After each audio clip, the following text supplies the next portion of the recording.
with colors. There was a magical place called Rainbow Wonderland. Every letter of the alphabet had its own special home, where it lived with bright and beautiful objects. A little girl named Lily visited Rainbow Wonderland in her dreams. She found herself at the entrance of the alphabet garden.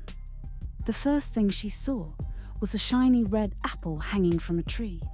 "A is for apple," Lily exclaimed with delight. As she walked further, she saw a big blue butterfly fluttering by a bush of broccoli. "B is for butterfly and broccoli," she giggled.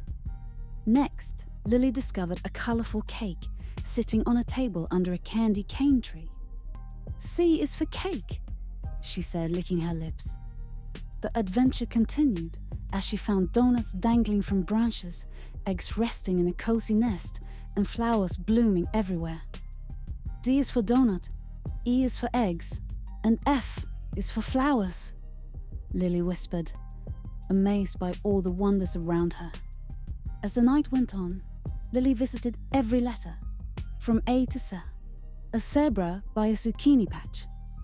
Finally, as the moon began to rise, Lily felt sleepy.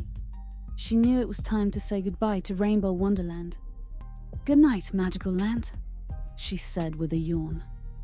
And as she drifted off into a deep, peaceful sleep, Lily knew that she could always return to Rainbow Wonderland whenever she wanted to learn and play again.